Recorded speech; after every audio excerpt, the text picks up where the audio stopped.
Meanwhile, Miranau's Shrija also spoke to Karnataka's health minister, who at one of the exam centres inspecting the arrangements. The minister reiterated that students' safety was on a priority and Education and Health Department were working in tandem to ensure the exams went off smoothly. In that background, after consulting many educationists in our state, many political leaders, social leaders, we have decided to hold this examination with the student safety as the top most priority issue. So around 8.5 lakh students, they're writing this examination in around 3,000 centers. Right. So one most important question here is, do you have a mechanism, a protocol in place?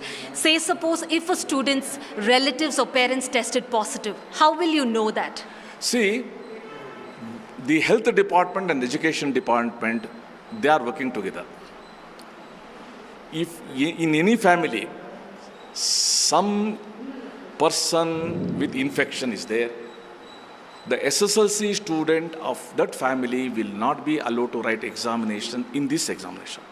He will be allowed to write examination in the supplementary that as may a be, fresh candidate? yes, that may be held in the month of August, and he will be treated as fresh candidate. One need not worry.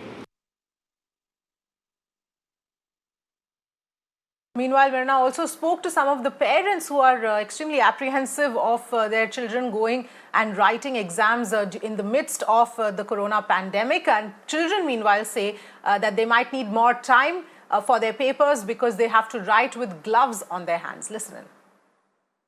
Yeah, ma'am, we are ready to give the exam, but in this pandemic issue, we are scared about the deadly virus, coronavirus.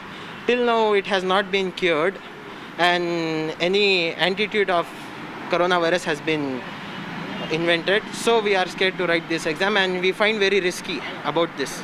First of all, we should wear a mask, and then we should wear gloves. So in gloves, we cannot write the exam properly, and we should write in only 3 hours. They are not extending the time also. So in 3 hours, we cannot write. So we don't suggest government to take decision now.